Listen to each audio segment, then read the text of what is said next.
Hello all, welcome to another History with R&R Roundtable. With me as always, Jeff Franklin and Mark the Inflatired. How are we doing this afternoon?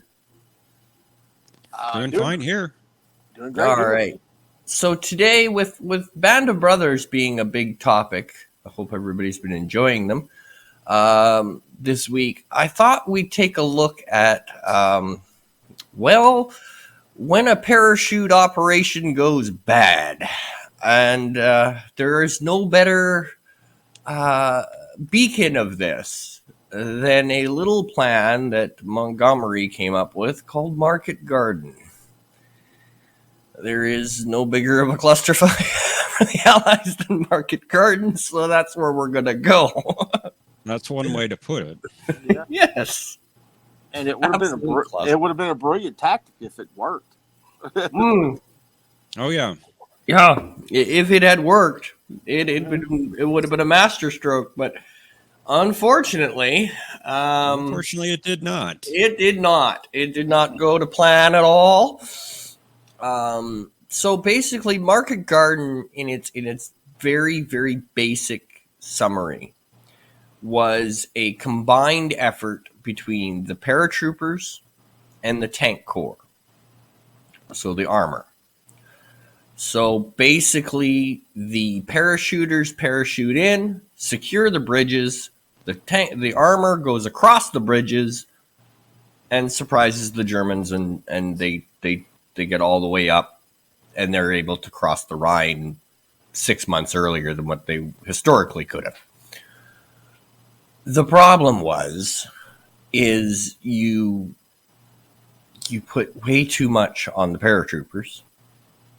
The design, the route that the tanks have to take is the worst thing to do to a tank ever. They put them in column down a narrow road. It was all the way up, which doesn't work. Tanks need open field to properly work. So they could get bottlenecked, they could get bogged down, yada, yada, yada. And unfortunately, it went all kinds of bad. To this day, there are arguments about whose fault it is, whether it's the British, the Americans, or, just whose fault. It's still argued about today, and I don't think we're going to get into that today. But correct me if I'm wrong, but the land around the road was not suitable for tanks. No, so they had to go down that road. They had to go down the road, Yeah, which is just dumb. You're limiting your tanks right out of the gate. Well, there was one positive thing, if anything could have come out positive for the Allies in this, and the securing the rocket launch, the V2 rocket launch sites, and delaying the firing of they are basically cutting it off in Northern Europe. Yeah, there were some good things that came out of this, but I mean, all in all, with the amount of men that were lost during Market Garden, yeah, that was the very bad side of it. That was terrible. The losses were huge, and not only that, but there was a lot of travesties that happened that was no fault of any of the men on the ground. Egos got into play, such as Montgomery's. Also, other higher ups, they wanted this to succeed too much. So when information would come in that was contrary to what they originally had planned for, it got swept under the rug. Like, for instance, the paratroopers were dropped near, I think it was Arnhem. Yeah, Arnhem.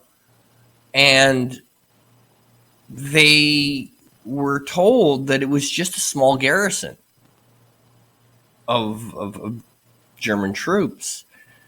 What they weren't told, and the Allies knew ahead of time, is that there was 2 panzer divisions resting there. Yep. And they weren't told going in that there was 2 panzer divisions sitting there.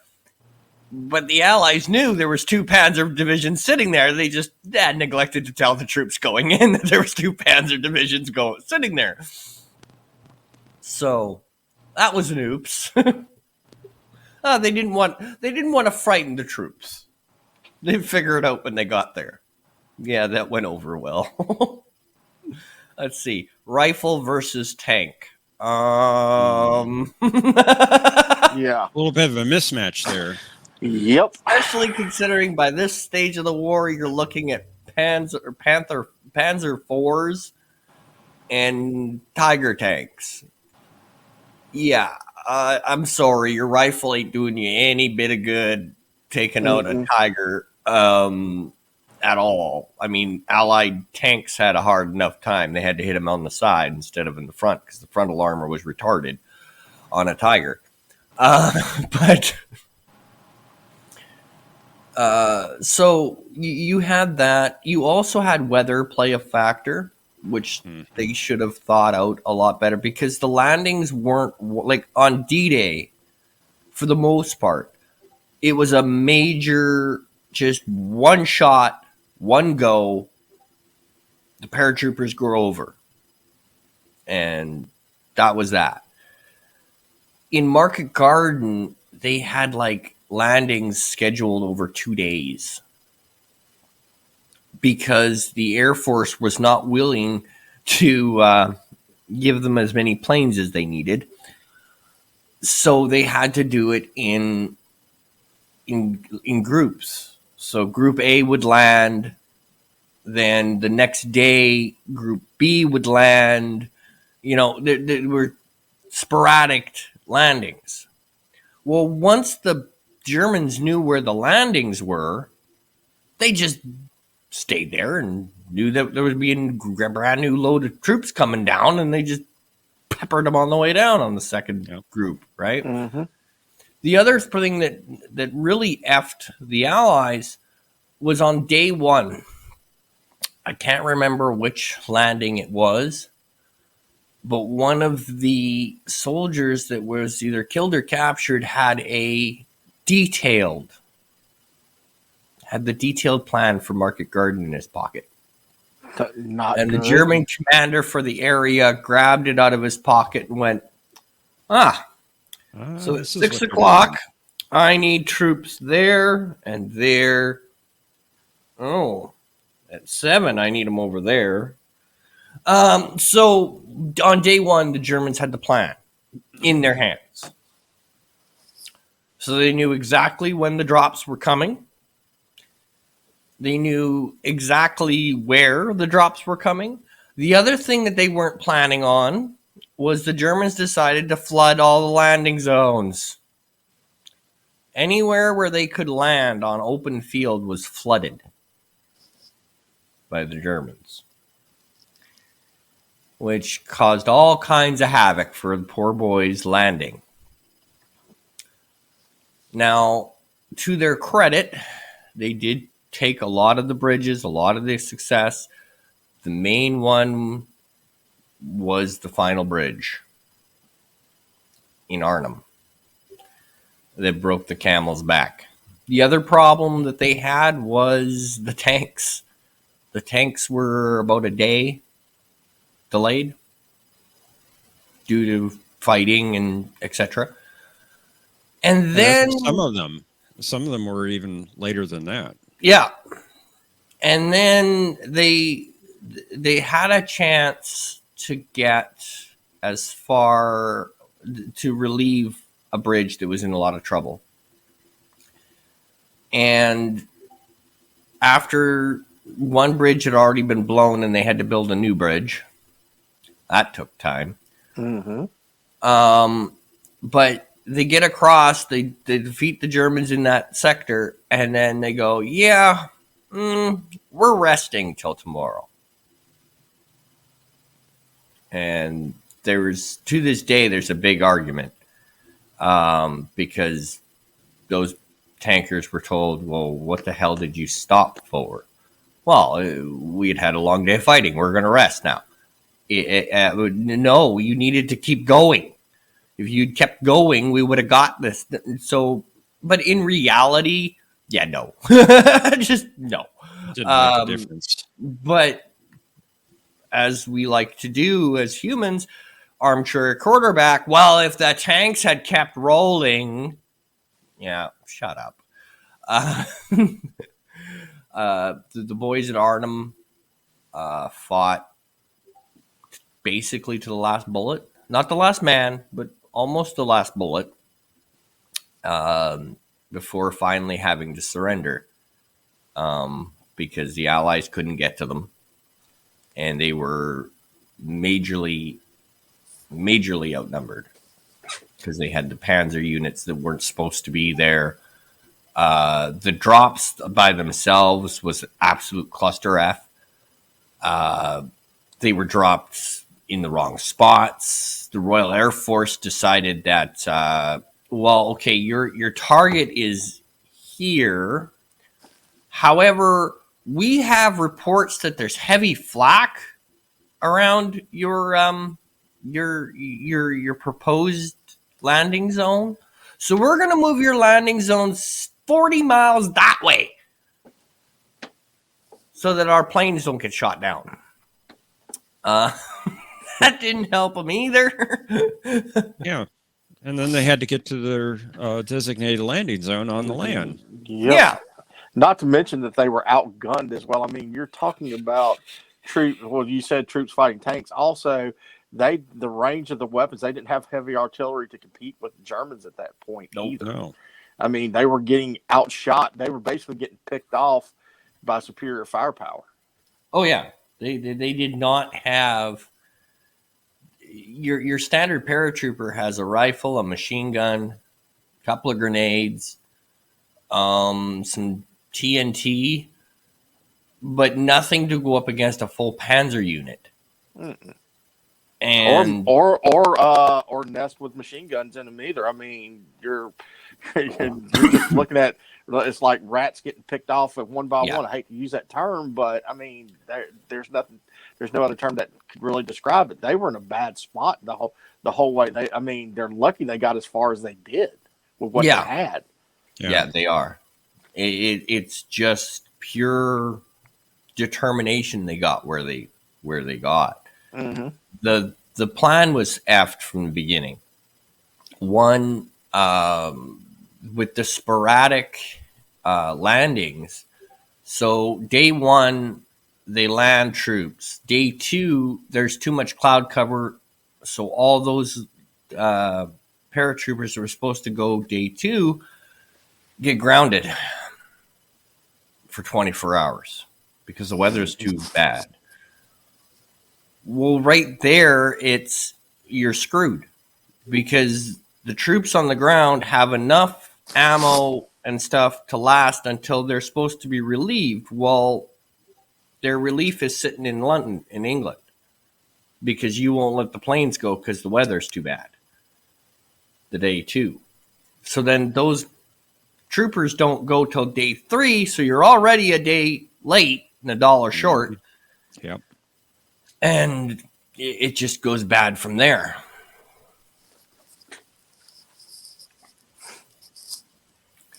But it just never ceases to amaze me how arrogance plays in, because this is not the only time that the Allies would be a little overconfident in what they can do. There were some generals within the Allied command that believed the Germans were done. This was over. They're done fighting. They got no more tanks. They got no more. They've got nothing. We've taken them all out. Correct me if I'm wrong, but wasn't this a push to end the European theater early? Yes. With with the basically cutting the Germans by the throat if they had succeeded. Yeah. Yeah, they wanted to end the war by Christmas of '44, and that didn't happen. No. And the other thing was a power struggle. Mm-hmm. Yeah. Because, like I said off camera, the biggest tragedy of this is a general who, before Market Garden, had a great legacy was building a good legacy for himself. After this, he had a black mark on his record, and he wasn't heard from for much more of the war. And that's Montgomery. Yeah. Montgomery in Africa was the hero of the British Army. And when he came over to France, he was used to being able to call the shots. He was used to being able to run the show. Unfortunately, he got overlooked, and the Americans were put in charge once you got into France. And he was playing second fiddle. This was his way of trying to go, no. You still need me. Because look what I just did. You guys were talking about another year or two. Ha! I should be the main commander of Western Front. Not, whoever the hell this guy is. Was it Eisenhower? Eisenhower, yeah. Eisenhower, yeah. You got some big egos there. It was a power struggle. Well, it's kind of funny how history will repeat itself 10 years later with an American general that did almost the exact same thing. Yeah. Yeah, exactly. So he decides, no, it's up to me. If I get this plan done, they'll look at me again, and I'll be the best beauty at the ball, and everybody will love me again. And it was straight for his glory and his namesake, as it were, and his pride. He needed this. So Eisenhower Eisenhower recognized that they needed the British, and so this was a compromise on his part. Yeah, a costly one. A costly one, yeah. And Montgomery would never suggest anything again. And what's really a sad part about this, and where you can see where pride leads you astray, Montgomery in Africa, the reason Montgomery had succeeded in Africa was because he had made smart decisions. When he first lands in Africa, the British troops are doing bad. They're not doing very well. Rommel is having a field day. Churchill is on his ass to launch an offensive against the Germans. And at the time, Montgomery was like, no, not till I get the amount of troops I want, not till I get the tanks I want, and not till I get the armor I want will I launch an offensive. Screw you. And they kept building up, and then Churchill would keep yelling at him, and he'd go, no, we're not ready yet. We're not ready yet. He was very deliberate, and sometimes people would, he'd get a little bit of a kick in the ass because they'd be like, well, what are you waiting for? Christmas? Get going. And he'd be like, no, not yet. And he was right. Once he had the troops that he felt he could overwhelm the German troops, then he attacked. Come fast forward to this, and his pride blinded him to everything that could go wrong. He didn't see it. All he saw was, I need this, and I need this to work. I need to be back in the saddle. Right. I'll show them. This plan was so out of character from Montgomery. Most people at the time were shocked that it was a Montgomery plan, because this was not the kind of fly-by-night planning that Montgomery was known for up till this point. So once Montgomery had a stamp on it, most troops were like, okay, if Montgomery's backing this shit, it's got to be well thought out, because they remembered Africa. Well, unfortunately, as history would show, no. This was doomed from the start. There was too many moving parts, too many things that could go wrong, and unfortunately for the Allies, everything that could go wrong did. Mm-hmm. Yeah. And not only that, but there was information kept from some of the commanders, and definitely the boots on the ground, such as the Panzer units being in the area. They were told there was no Panzer units in the area when they landed.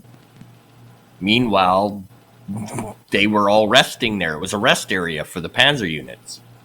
So when they landed, they were automatically outgunned, outmanned, and they stood zero of a hope in hell of taking every bridge. It just wasn't going to happen. And the tanks, because of the way that they were forced to go, weren't getting there in time. There was just no way. Right. So it was a doomed operation from the start. And unfortunately, to this day, people will argue it was the Americans' fault, it was the British's fault, it was this guy's fault. At the end of the day, it was just a really bad plan and should have never been taken. Once they found out the Panzer units were there, that should have ended this. But I agree with that. But they kept pushing because, oh, wow, we could end the war. We could end the war. Yeah. No, you just extended it a little bit. That's all. Yeah, I'm wasting a whole bunch of manpower and and then lives. after this, paratroopers would not be used. They'd be used very sparingly, and they would no longer be. It was kind of sad because that was the saddest thing that came out of this, was that the paratroopers held the blame for this. They didn't land properly. They're unreliable. Yada yada yada. They can't take their objectives, and they were given objectives they were never going to get. Not with the way that the plan rolled out. I mean, if they had landed where they were supposed to, for starters, if they had landed where they wanted to, for second, instead of the Royal Air Force going, no, that's a little too dangerous of an area, we're going to drop you 20 miles the other way, and then make you walk in, you've ruined the whole idea of a paratrooper. They paratroop in close to target and they take the target by surprise. If you're walking for 6 hours to get to your target, they know you're coming. Just saying. So it was the planning, just like another travesty of World War II, Dieppe.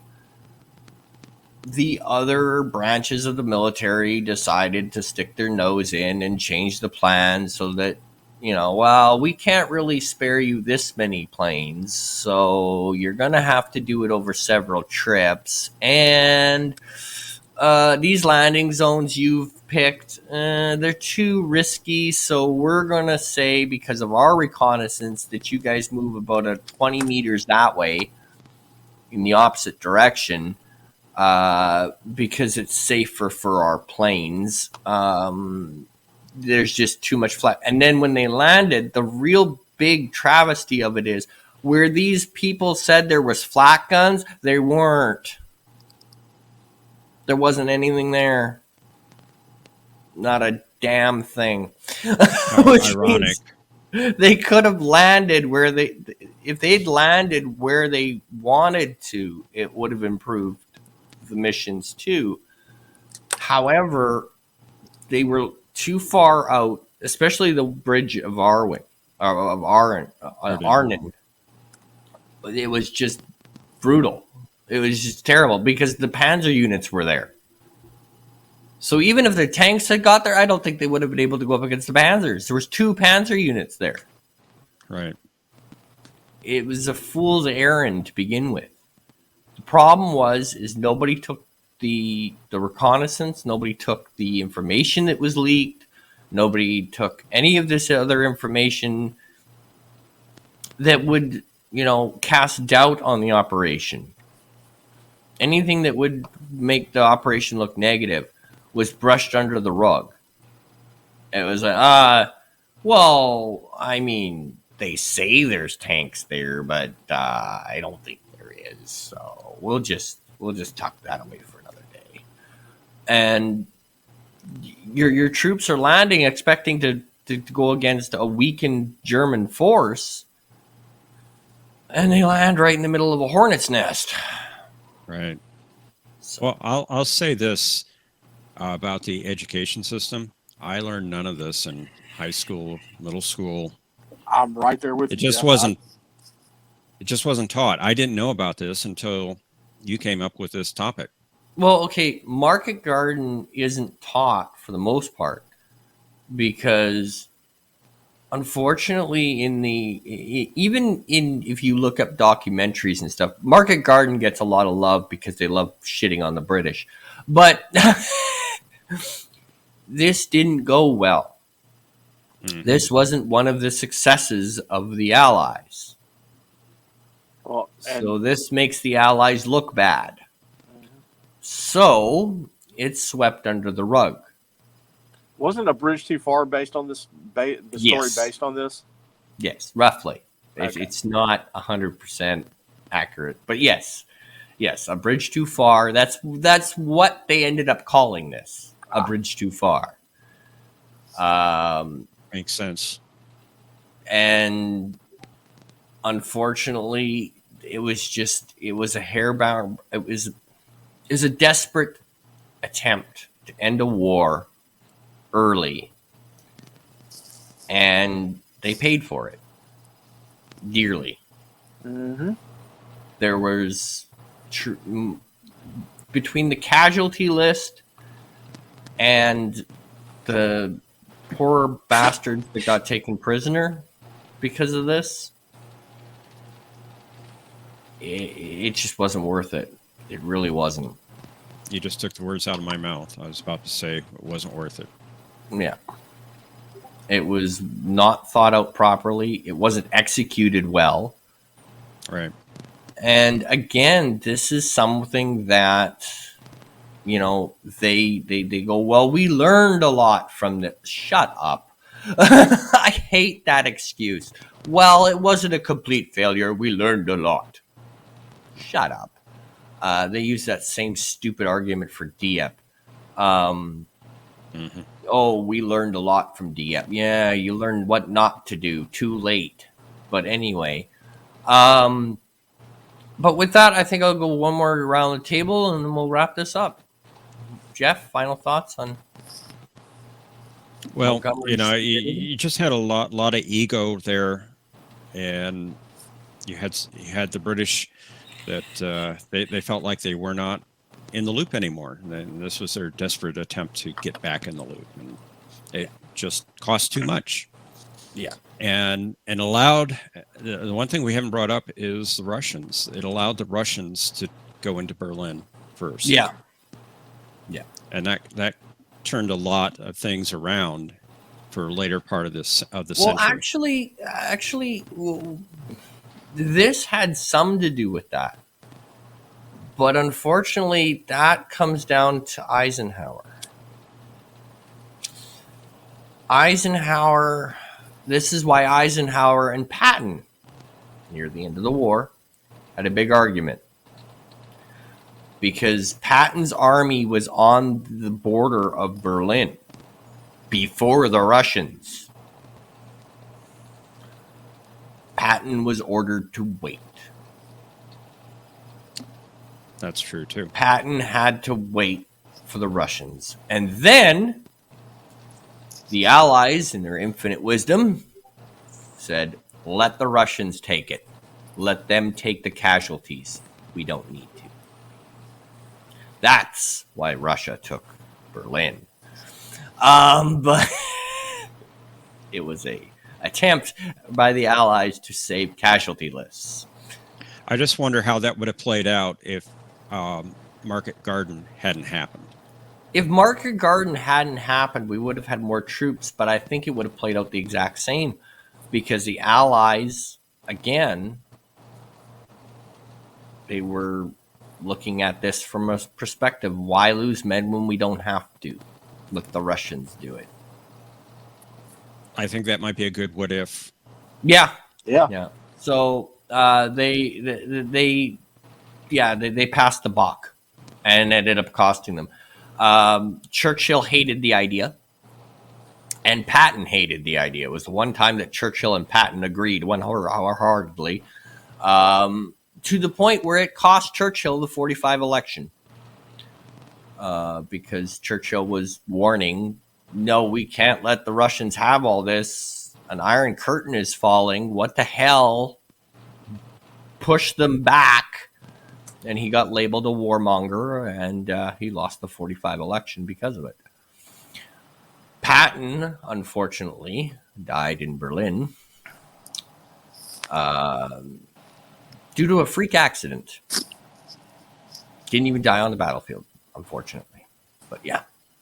But Patton was dead against letting the Russians do it either. And it just was made above their pay grades. And the Americans decided, mainly the president and the general on the ground, that why waste the casualties on Allied soldiers, and we'll just let the Russians do it. And they found out that wasn't such a good idea after the war. Well, I mean, from a certain point of view, it does. I mean, if you're going to let Russia absorb the casualties, it does make sense to let them go in, considering that how much they've had to fight the whole way to and from.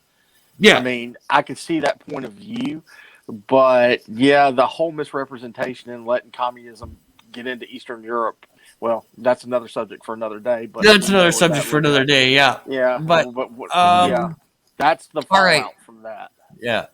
All right. So I want to thank everybody for listening. I want to thank Jeff and Mark for joining me again.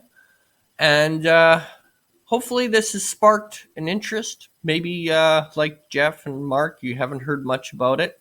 Go look into it. If you want to see Quagmire Clusterfuck, this is Quagmire Clusterfuck at its finest. Yes, it is.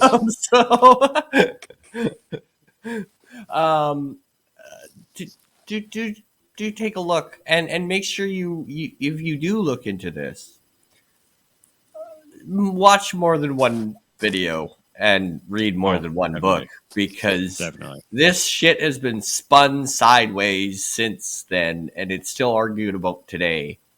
I'd also say read it from both points of view as well, Yeah. from both sides. Always. Because that's where the truth will be found. Yeah, somewhere in the middle. Mm-hmm. But with that, thank you and good night.